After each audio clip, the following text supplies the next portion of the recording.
All right, welcome out. Here we are. Let's finish up. I don't want to belabor the point. This chapter has been very large, very cumbersome, a lot to cover, right? If you go back, look at all the sections. We looked at the ego, egocentric thinking, egocentrism as a mind within a mind, kind of the subconscious within under the conscience, I guess. Successful egocentric thinking, and then the unsuccessful, look at both sides of that. Rational, reasonable thinking, two egocentric functions, egocentric pathological tendencies of the mind, challenging the egocentric pathological tendencies of our mind, defense mechanisms, and now we've gotten to the challenge of rationality, right? So if the human mind has a natural tendency toward irrationality in a form of dominating, submissive ego function, it also has a capacity for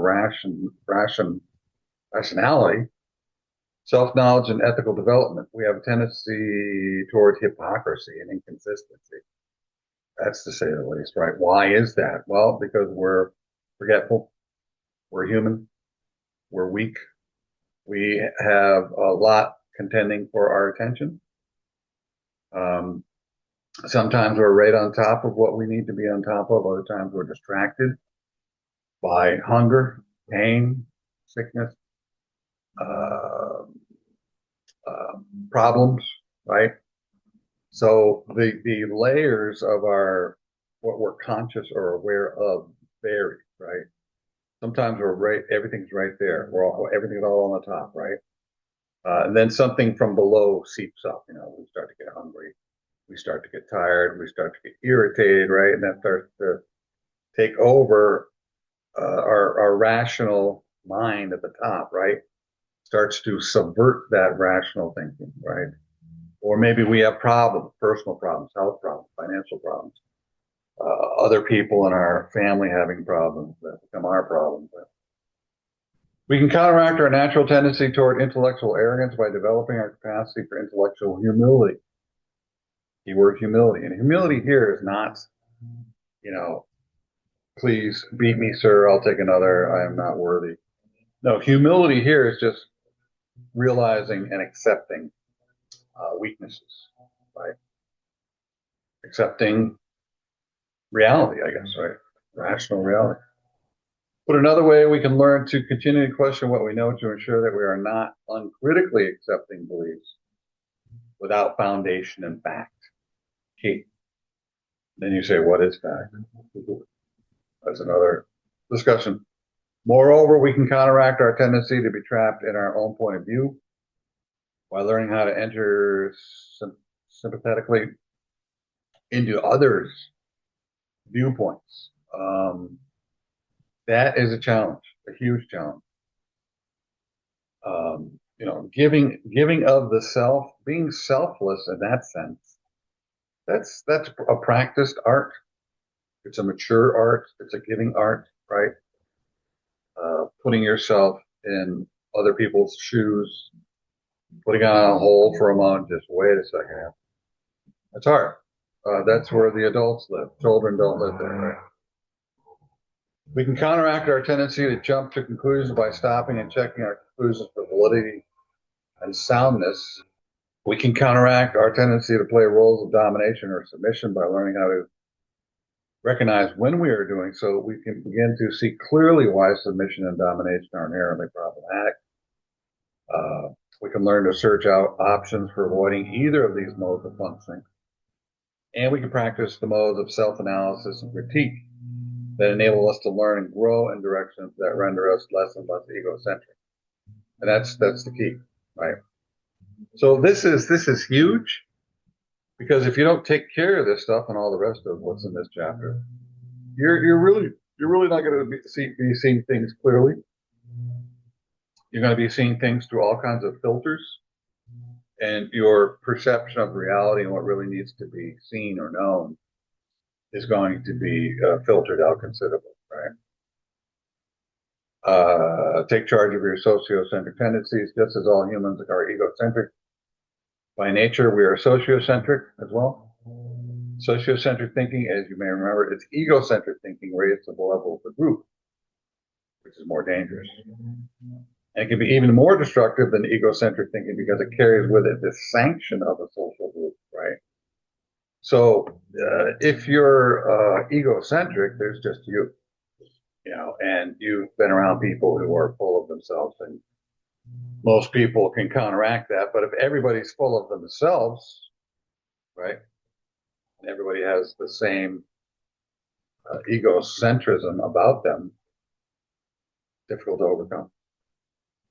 Egocentric and sociocentric thought are both implicitly and explicitly uh, kind of indirectly implied and explicitly directly implied. Self-serving and dogmatic, like egocentric thinking and sociocentric thinking, is absurd at the level of conscious expression, right?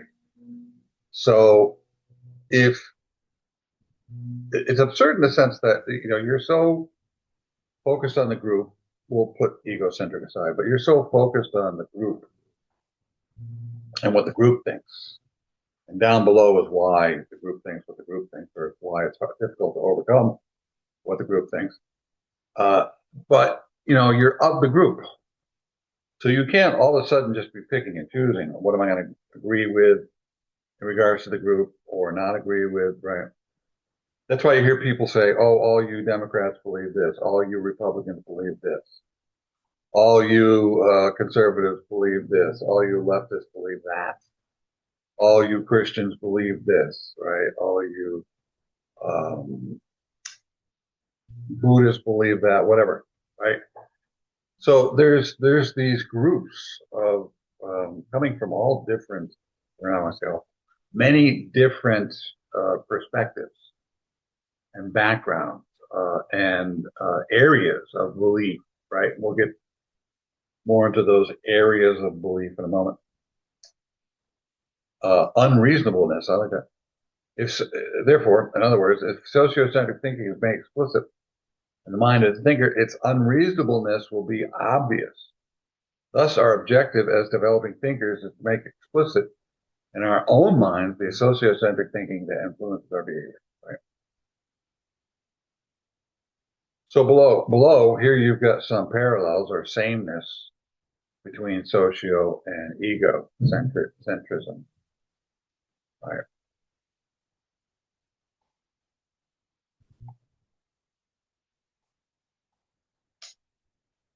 So these are all egocentric standards. It's true because I believe it. It's true because I want to believe it. Because we want to believe it. Because it's in our vested interest to believe it, right? And also, I have always believed it. So if I am a member of a group, I believe it because everybody else has believed it. In order to be in the group, I need to keep believing it, right? We believe it, right? And then after a while, you've heard of being gaslit.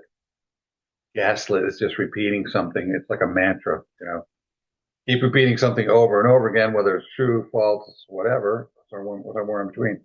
People start to believe it, right? Repetition. Psychologists, advertisers know all about this. They just keep repeating something. And usually people really are busy. They don't have a discerning mind, as I mentioned before.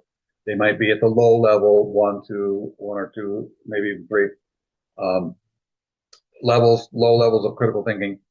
And they're not even consciously aware. Subconsciously, it's bleeding into their subconscious mind.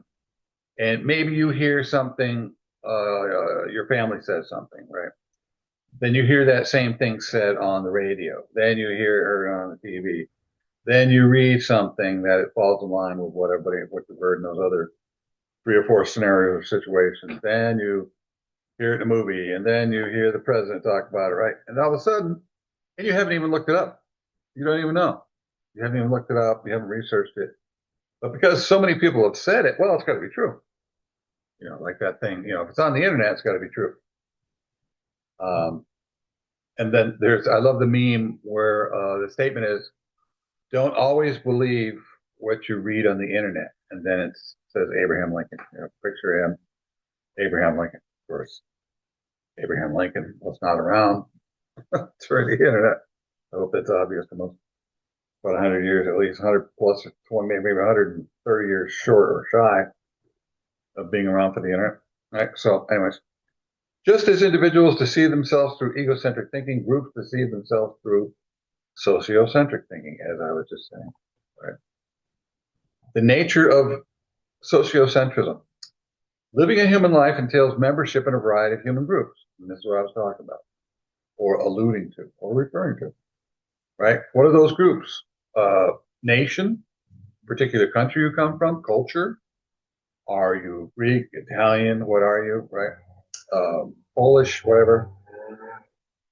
Your profession. What level of employment do you work in? Are you, a white collar office person? Are you a blue collar in the field person? Right? The religion that you come from. How many religions? There's six major religions, about 600 religions in all, including the minor religions. But you get Hinduism, Buddhism, Taoism, Christianity, Islam, and Judaism, Hinduism, Buddhism, Taoism, Islam, and Christianity, right? Those are the six major ones. I may be off on one. Even before we are aware of ourselves as living beings, we find ourselves participating in groups. There you go. We find ourselves in groups in virtually every setting in which we function as persons. So that's huge, right? So if we're constantly finding ourselves in groups, and you can even see it online between a bunch of strangers. They're in maybe they're on, you don't even have to be in a political party, or, maybe you're following a team, or maybe you're just following, you're a fan of some artist, individual artist, right? And you're all on there, say you're all Swifties and you love Taylor Swift, and you're all on there.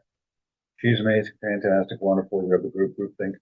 And then somebody comes along and they go, I don't think she's that great. I don't like her music. And then all of a sudden, attack. You notice that when people, a lot of people will support difference in this world, in this country. Freedom, First Amendment right, freedom of speech. But what comes along with that is you can say what you want. You can even say illegal stuff, but you'll get arrested.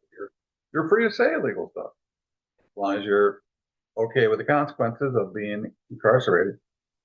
But you're free to pretty much say what you want, and not even within reason, even the unreasonable.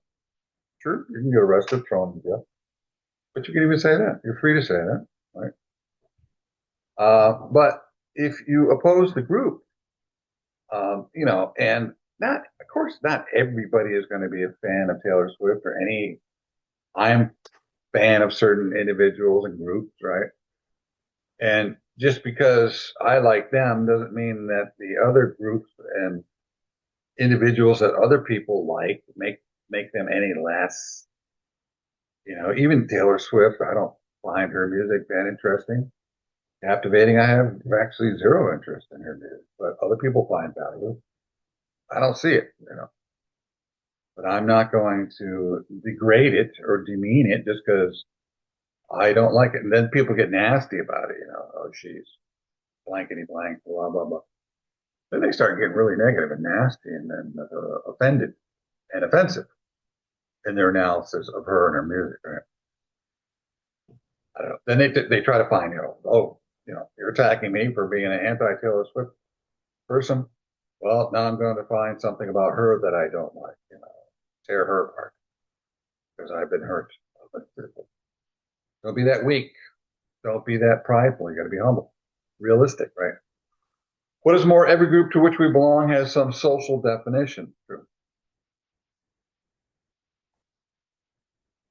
of itself and some usually unspoken rules, right, that guide the behavior. And that's the key. That's why people will talk about, the unspoken rules, right? That's why people talk about cults. So it's kind of funny that people will say, oh, you're of the Trump cult. But on the left, there's a lot of cult tendencies as well. So, again, it's the pot calling the kettle black. Most of what is being said negative about one side is really just projections from the other side about those things that they don't like in themselves or don't really see in themselves, right? That guide behaviors of all members, each group to which we belong imposes some level of conformity, right? And that's the key. So if you say, oh, you're a cult member, you're a member of this nation, you're a member of this culture, you're a member of this age group, you're a member of this political party, you're a member of this religion, you're a member of whatever, right? You're a cult member because you all believe the same thing, right? So, but you know, and can we believe? And I believe I belong in groups, but I don't necessarily. I'm kind of discriminating as to what I believe or don't believe, and I just don't fall in line lockstep thinking. Lockstep thinking is kind of think of the Nazi soldiers, walking in lockstep, right? That's kind of the imagery that statement or phrase invokes, right? Lockstep thinking, kind of the Nazi march, right? And um, I am very discerning, even in the groups. I'm, a teacher basically, right? I'm a business person. I'm a confessed Christian, uh, and so forth. So there are certain beliefs, but I don't just uncritically believe everything that any of those groups say in particular, right? I go, I don't know about that. I'm gonna have to look into that. Be skeptical. A critical thinker is skeptical, right?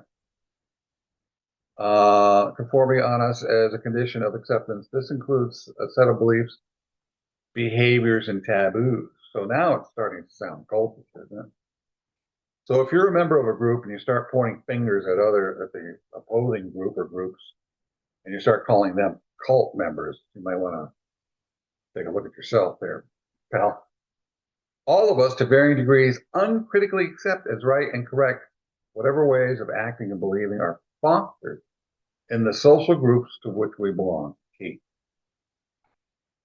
Uh, I'm going to paint that green. Green with envy. Uh, so that bears repeating, right? All of us to varying degrees, probably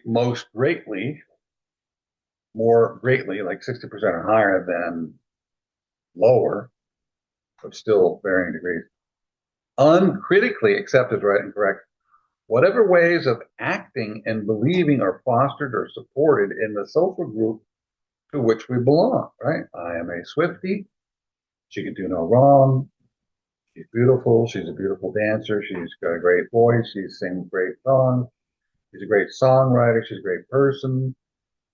So I am going to believe everything across the board. I'm not going to question anything about her, even if she does something wrong, or I read or hear about somebody saying that she did something wrong, just ignore it. This becomes clear to us if we reflect on what happens when, say, an adolescent joins an urban street gang. With that act, adolescents are expected to identify themselves as what, right?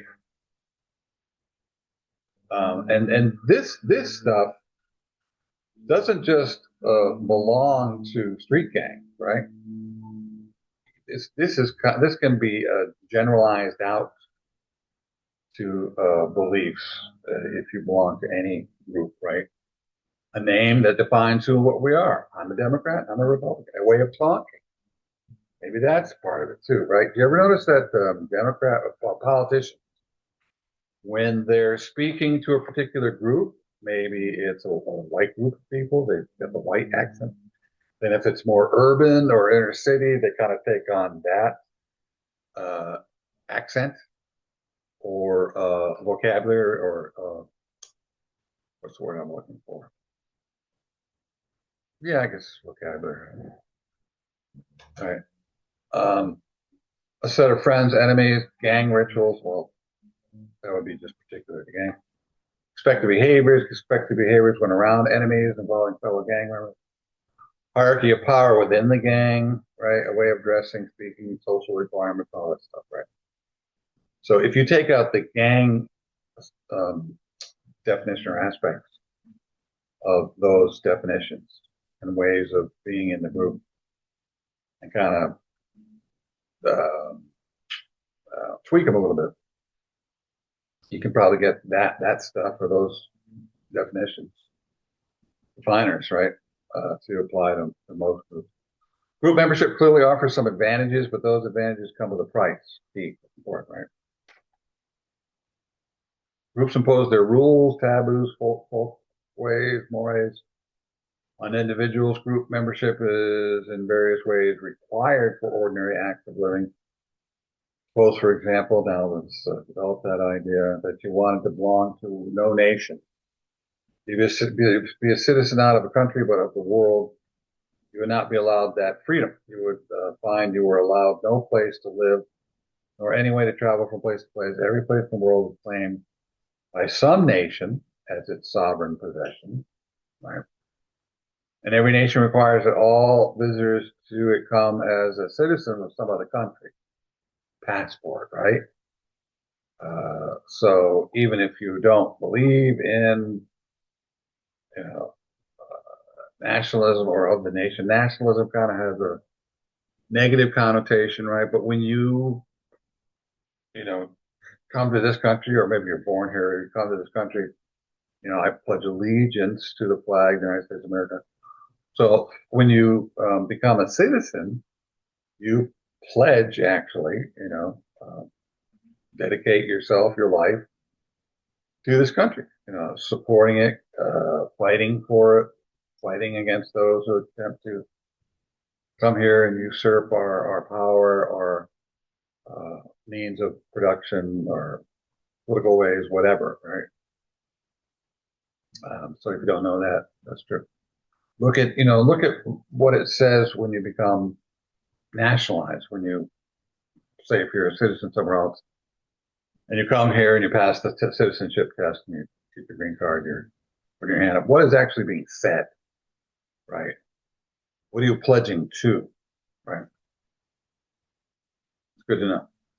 In addition, everywhere a nation imposes its sovereignty, it requires the obedience of all persons to literally thousands and hundreds of laws, right? Of course, no one can memorize thousands of laws, so it's virtually impossible to live in any society without breaking unknowingly many of its laws. One consequence of this is that the most powerful subgroups in any complex society can usually find a way to punish weak members of the group. Consider, for instance, the way minor drug possession infractions are used to target and punish certain groups, such as young people and blacks, right? So there you go. And, laws, the hundreds, thousands of laws have been used in that way for some time. And I've also heard, like if you're using the roadways, ignorance is no excuse. Ignorance of the law is no excuse. Well, what am I going to do? Sit down and memorize all the laws, and then after a while, I have to probably keep refreshing my mind. How about the laws of the country? How about constitutional laws? How about the charter for your town, your city, your state, and then your nation? Right? That's complicated. I'm busy. I'm doing stuff. I'm gonna be prepared for all that. Prep for all that, right? For most people, blind conformity to group restrictions is automatic and unreflective. There you go. So I work to be reflective, right? And that's what the best critical thinkers do or are. Most people effortlessly conform without recognizing they're conforming.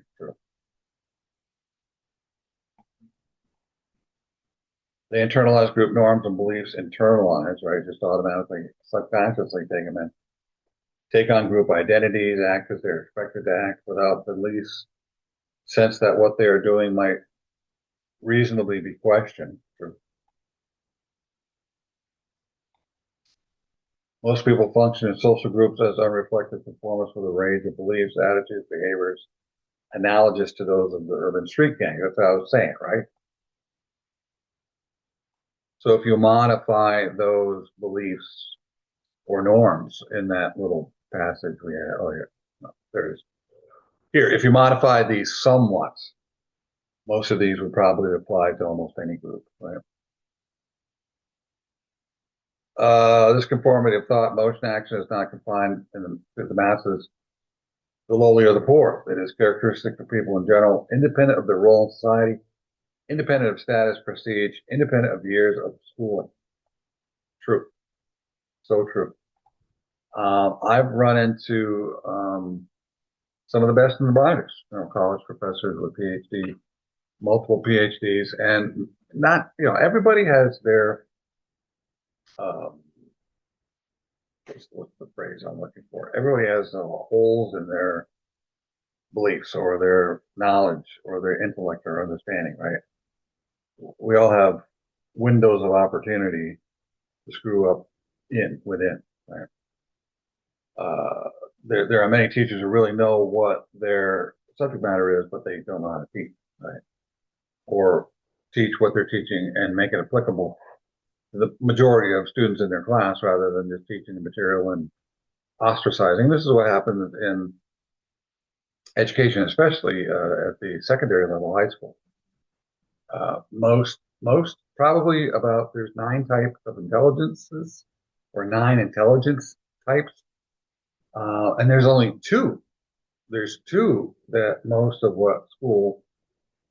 I'm not going to talk about elementary school, primary, but in secondary school, high school, where you're learning in earnest those things that you need: reading, writing, arithmetic, science. Right. Most of what you learn there is based in uh, language, linguistics, or mathematics or logic, right? There's not a lot there. Then you're left. So that's what 22% of all intelligence types or kids that are in school will connect to the material, and that's true because the majority of students feel marginalized or dumb or left out because of the fact that some students are um, verbal learners, some students are visual learners, some students are very good at uh, fixing things with their hands. They're I can't think of the term, but they're good with their hands. And that where do you learn? Unless it's shop or home ec or something, right? That's their genius, right? Or maybe they're artistic, right? You can take an art class, but maybe their genius is being artistic, right? Right. So there's all these different types of intelligence or intelligence types that aren't even that are I don't want to say completely unaddressed, but most are not addressed, and some only slightly. Right. In all likelihood, it is as true of college professors and their presidents as students and custodians, as true of senators, chief executives, as of a construction worker. Probably not. Okay. Assembly line workers' conformity of thought and behavior is the rule in humans. Independence of thought, the rare exception. How about that?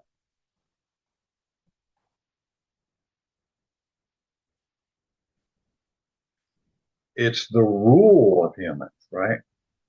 So if it's a rule, if it's a natural tendency, then you have to be leery of it, careful. We have a natural tendency to want to remain inert.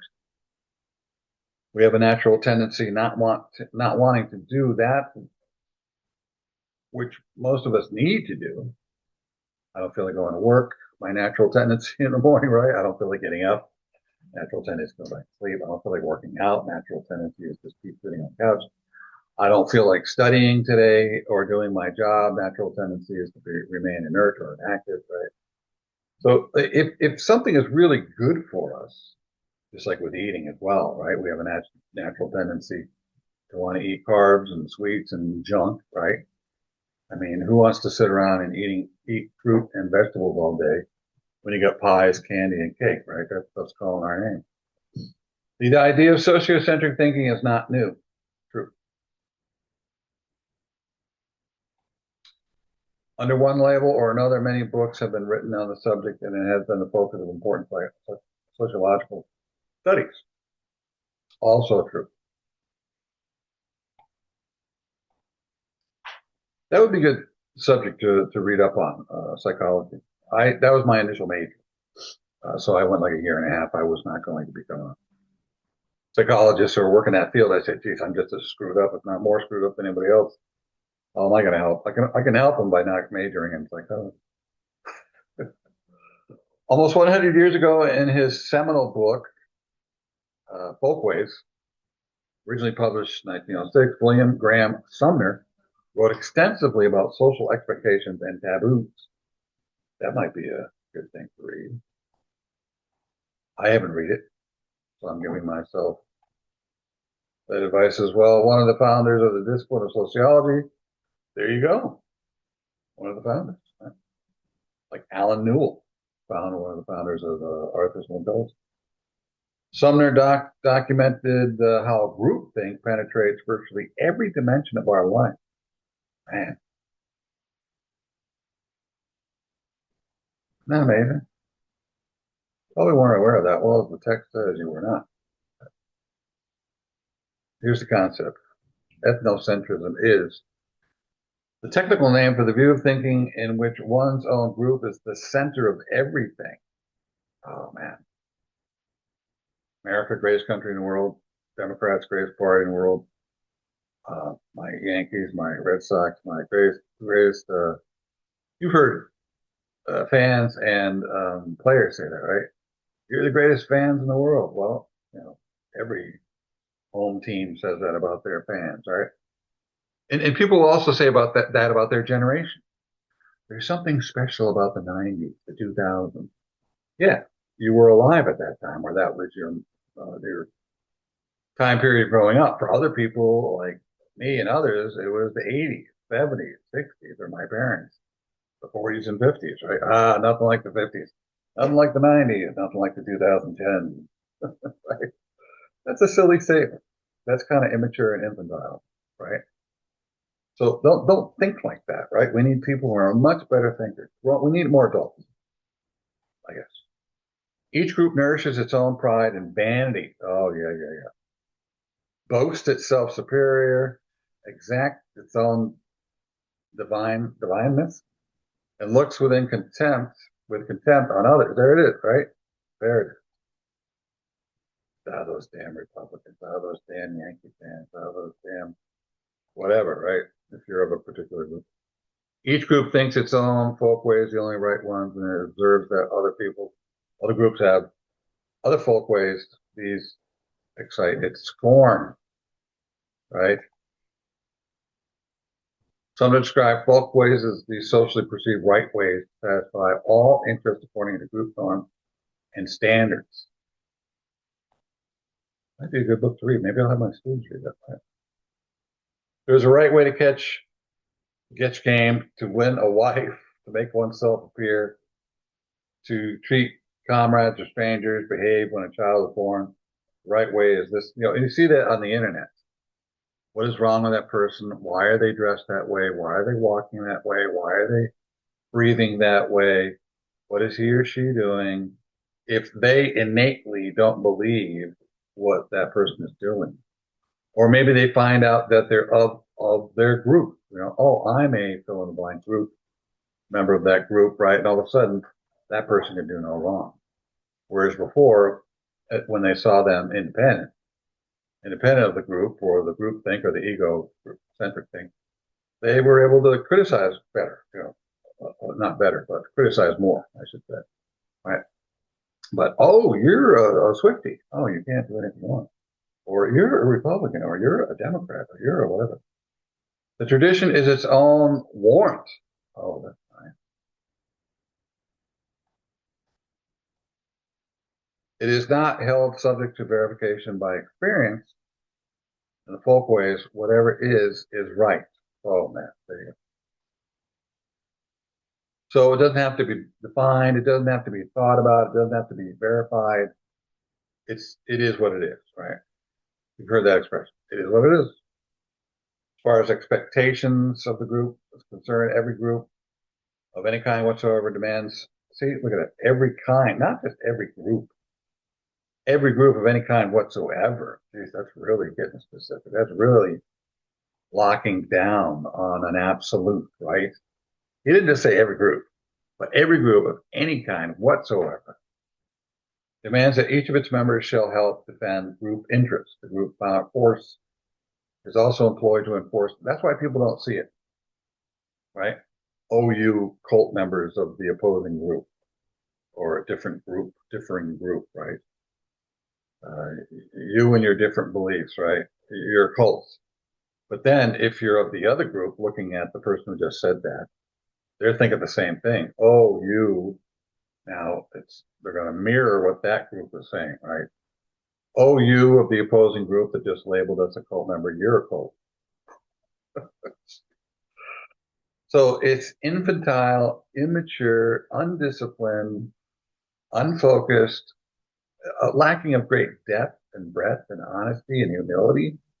It's just full on ugly kind of thinking, right? So you got to break from that. We all got to break from that, right? And maybe we can heal ourselves. It follows that judgments are precluded and criticism silent. Oh, that's nice. That's nice.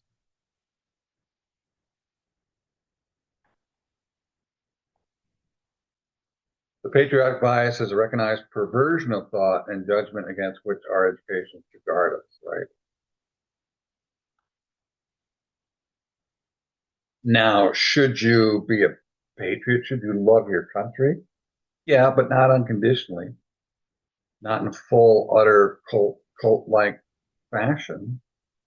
There's certainly things to appreciate about this country, love about this country, right? But that doesn't mean that you want to be a nationalist in the sense that it's all about and only about this country, and all people from all other countries are the enemy, or they're thinking not like we think, or they are not. We are part of the Borg. You ever see Star Trek? Star Trek? Um, yeah, Star Trek. The Borg. The Borg is like a monolith. They are basically. I think they're.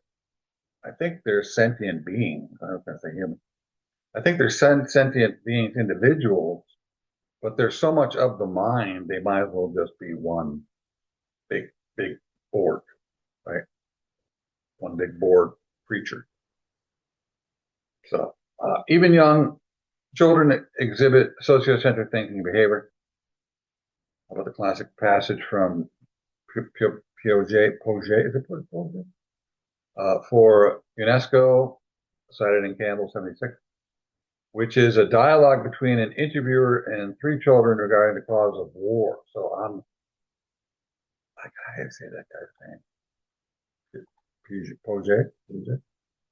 So you can read through this, right? Michael M. Have you heard of such people as foreigners? Yes. You got Michael M. Maurice D. So you can read through that. I'm not going to read through all of that. Here, I'll stop. You can pause it. Take a look at that. All right. Have a look, go through all that there. And then this explains it clearly. These children are thinking sociocentrically. So that's an extended example that you can take some time with if you like. Primary forms of sociocentric thought. What are they? Groupishness. Wow, nice word. Tendency on the part of groups to seek the most for the in-group without regard to the rights and needs of others in order to advance the group's biased interests.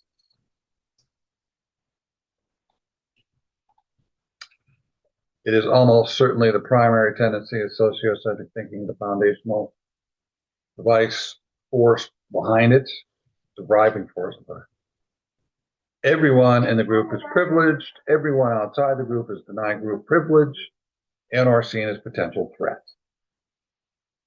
Right?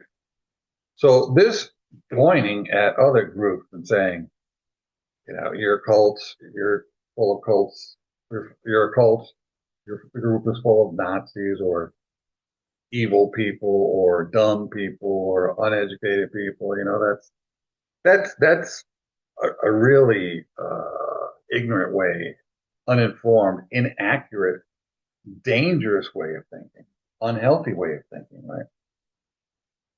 Group validation, the tendency on the part of groups to believe their way to be the right way and their views to be the correct ways, the tendency to reinforce one another in their beliefs, the inclination to validate the group's views, however dysfunctional or illogical. Oh boy, see?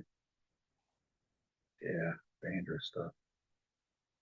Group control, the tendency on the part of groups to ensure that group members behave in accordance with group expectations. And some groups are more adhering to those group expectations than others. To be honest, I'm not of the left or the right. I'm kind of more of a centrist, but to be honest, you see that type of thinking more on the left than the right, from what I've seen. I'm going to be a rational critical thinker here. From my limited perspective, right? I have not, if there's any research on this, I haven't read it. I'm just going with my basic anecdotal evidence. That's what I've experienced over the last 20, 30 years. Since I've been more involved in the political landscape than before, in times previous, right? And I haven't really studied it that much. But that's my initial impression. There you go. See? I'm not going to just say conclusively, boom, but I'll give you my initial impression. Conformity, a byproduct of the fact that to survive, people must figure out how to fit themselves into groups they are thrust into or voluntarily choose.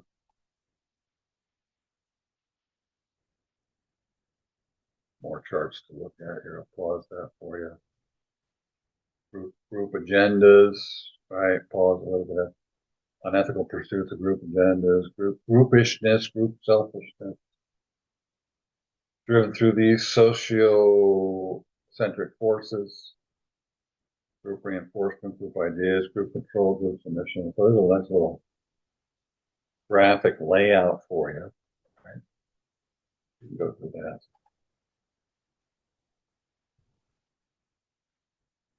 Am I ever going to finish this? I got to speed up.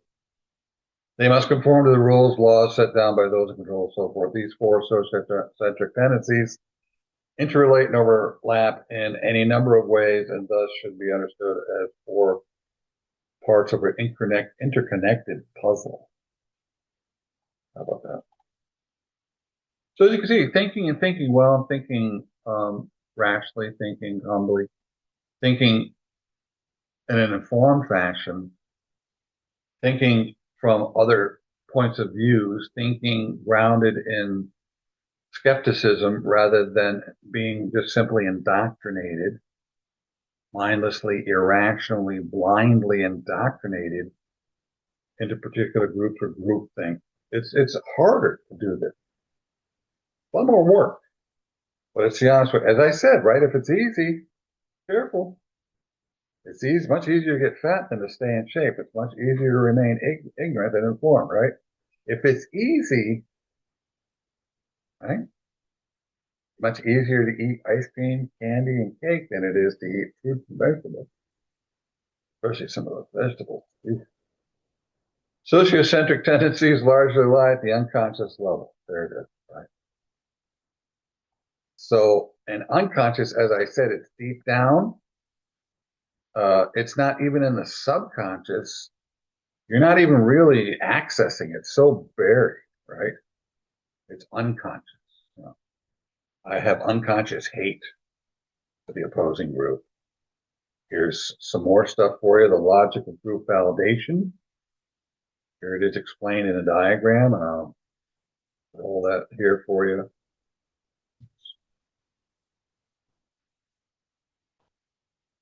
Pause it. You can take a snapshot of that. There's the, oh, there we go. Take a little thing on. Whole thing on the screen for you there, right? Take a snapshot of that. Elements of reasoning. 2, 3, 4.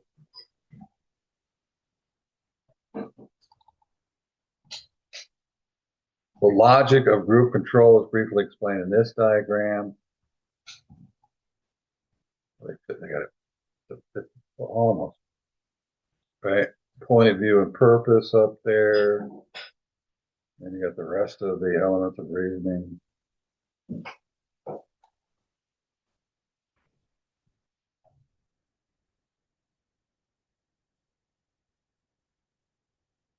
And then, good, we got charts here. That means we're going to be able to go through pages more quickly. The logic of group conformity is briefly explained in this diagram. There's more for your studying or studying opportunities, right? I just pause it right there. That gets about 99% of it, right? You can study that out, pause it, take a look at it. Social stratification. Sociocentric systems are used in complex societies to justify differential treatment and injustices within a society, nation, and culture.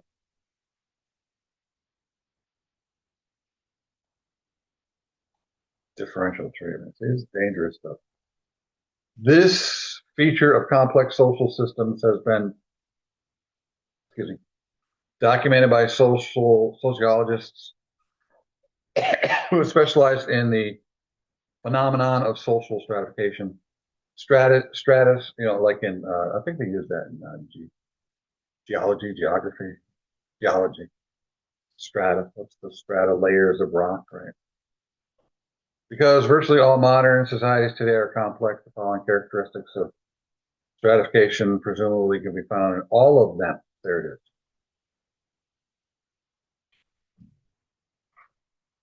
Again, there's a lot of absolutes rearing. That's why this stuff is important. And it's also dangerous. Right. According to Platnikov and Tudin, nice name. Each social group has groups that are ranked hierarchically, maintain relative permanent positions in the hierarchy, have different control of the sources of power, primarily economic and political, are separated by cultural and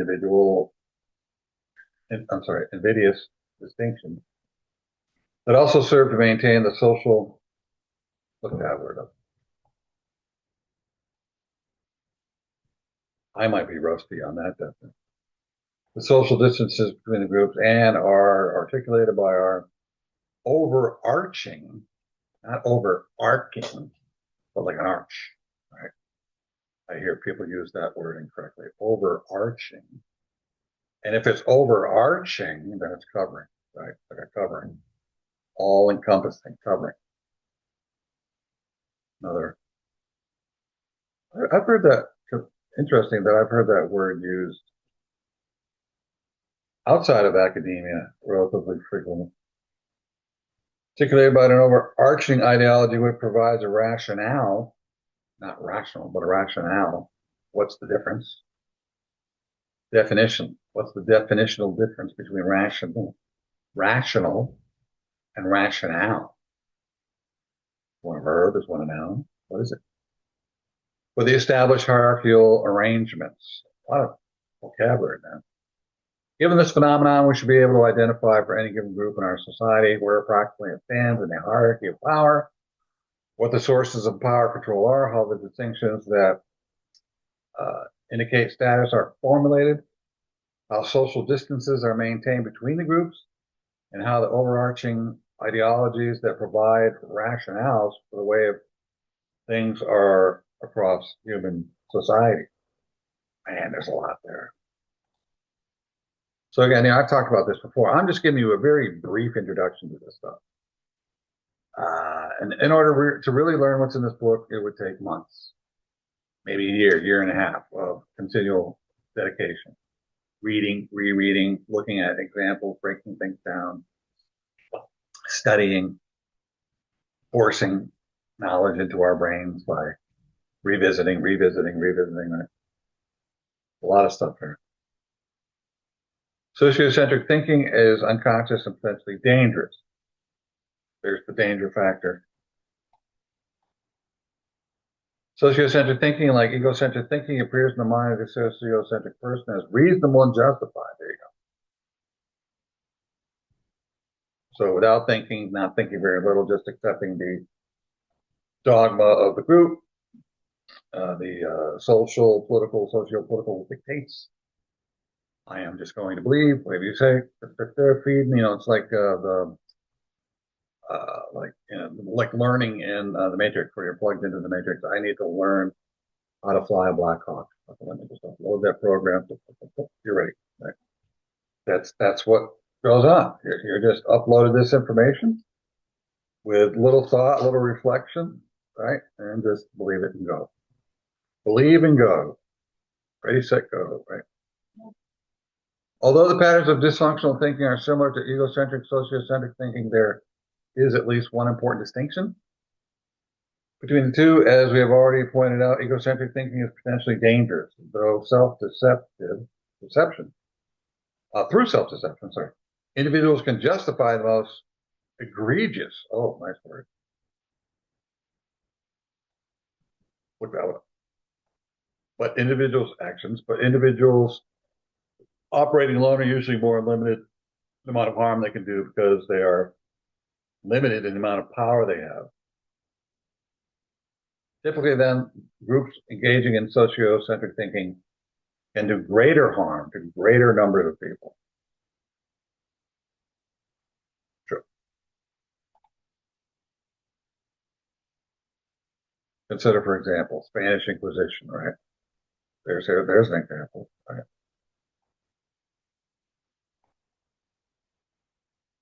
Throughout history and to the present day, sociocentric thinking has led directly to the pain and suffering of millions of innocent persons. I was looking last night. I like to look at these. I have these videos on YouTube that are lists. And there was a list of evil dictators and the number of people that they were responsible for killing. Probably, the worst ones, China has been responsible, and their leaders responsible for killing not even enemies, but they're all people in the tens of millions, right? The Nazis, of course, Mussolini, others. There have been some very evil dictators throughout the years. So probably close to 1 billion people have been killed through this type of unquestioning, cultish, dogmatic type of thinking, right? Very dangerous. Not just social, political, physical harm, but death, right? So good stuff to know. Sociocentric thinking is fostered by the way groups use language.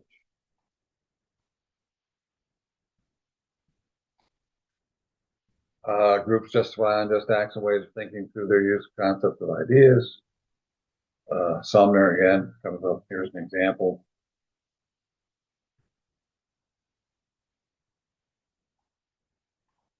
You can read through that. In everyday life of sociocentric thinkers, we can find many self-serving uses of language that hide unethical behavior.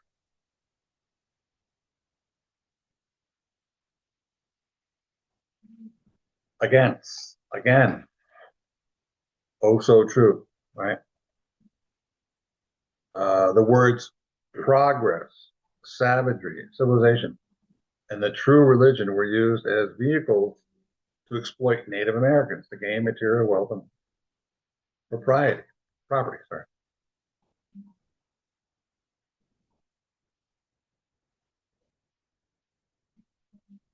Sumner says that the language social groups use is often designed to ensure that they maintain a special superior place. Oh, so true, right? The Jews divided all mankind into themselves and the Gentiles. They were the chosen people. The Greeks called outsiders barbarians. The Arabs regarded themselves as the noblest nation, all others more or less barbarous. And it's not just religion, but cultural Even atheists do this, so don't blame our religion for all our problems. That's kind of groupthink too. All right. How many have died in the name of uh, socialism or fascism? Fascists are not, by definition, religious in nature. Believers in a particular religion. The Chinese Minister of Education and his counselors edited a manual in which the statement occurs: "How grand and glorious is the Empire of China, the Middle Kingdom," right? So, very dangerous type of thing. Don't become a part of it. Don't give into it. Concepts are one of the 8 basic elements of human thinking. We cannot think without concepts. They form the classification, implicitly express the theories through which we interpret what we see, taste, hear, smell, and touch. Our world is a conceptually constructed world, and sociocentric thinking, as argued above, is driven by the way groups use concepts.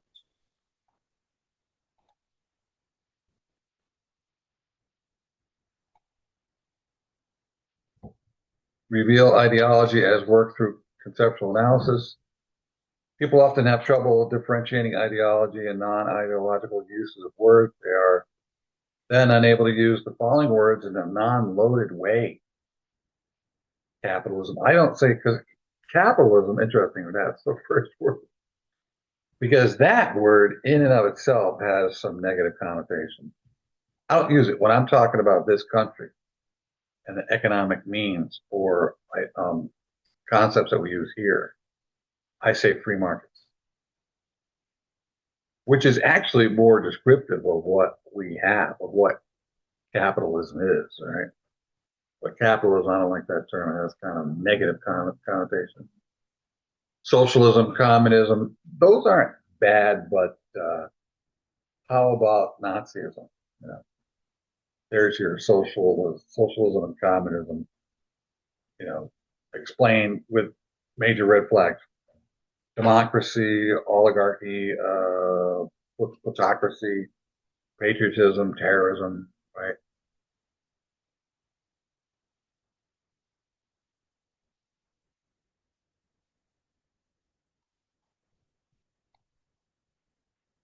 And again, for the sake of time, I'm just going to let you read today yourself. Here it is.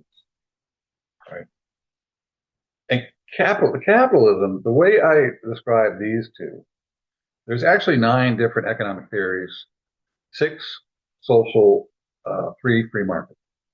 Free markets are basically where we, the people, have to be sovereign. We have to be in charge, voting with our dollars on a minutely, hourly, daily, weekly basis, voting with our dollars what stays and what goes, right? So it is of the people.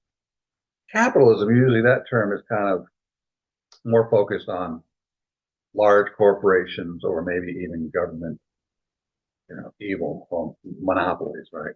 But it's not the government that monopolizes, or it can. I'm sorry, I'll take that back. The government can't monopolize, but usually the problem is that, or the problems have been that individual companies that monopolize, right? And are those companies really monopolizing, or are they allowed to be the majority or in the majority because they've been voted in by the free people, right? So, anyways, free markets are basically free enterprise. Listen to the keyword: free enterprise, where companies that are functioning relatively freely within the guidelines and precepts and laws of certain regulations and restrictions, right? Where the people, the free people, earning money freely, relatively freely, choose choose freely to spend their dollars where they may, right? So it's free, free, free. And here it's not free of charge, but liberty, right? Free, free, free, free, free, free, free. So now capitalism gets a bad name because of certain powerful groups and organizations within the free markets that have taken over or taken hold, right? and go out and manipulate other. It's usually the manipulation of other countries. Yeah, it's called, what is it? Not fascist capitalism. I forget the term, but I've shown my students that video. Communism, usually communism or socialism, is control of distribution by an individual or a small group of individuals, centrally controlled distribution, right? And good luck with being accurate with that. The reason why free markets are pretty good is because what is being bought and sold is usually voted into power by millions, right? So what's on the market in free markets is usually there because it's been voted on. If it's there, it's been voted on, yay, by millions of people. In a communist or socialist environment, the people have little say, and distribution is done at the top, the very top, or as AOC would say, the tippity top. Right? But even she kind of got it wrong. So democracy, oligarchy. That's a socialist, communist related term because it's not a dictatorship, one individual, but a small group, might be a few. I don't want to say two, but that's usually oligarchy is related to communism, socialism, right? Plutocracy, right? A group of wealthy people, patriotism, love and loyalty, or a zealous support of one's own country. Is it really? That sounds zealous, like as in all we're great, best, all above else, all above all other countries. That kind of begins to have negative connotations, right? So you can have love of your country and be loyal to your country, but not to the point where hopefully you're infringing upon the rights of those in that country and or those living in other countries. See what I mean? So it's not, you gotta really work these things through. The thesis of this chapter is that egocentric and sociocentric thinking are tremendous barriers to critical thinking in all parts of human life. It's going to say anything, take away that. That's the key point, right? Dealing with egocentrism and sociocentrism is no easy matter. And we've established that for some time in this chapter. It is important that you begin to identify truth. This is huge.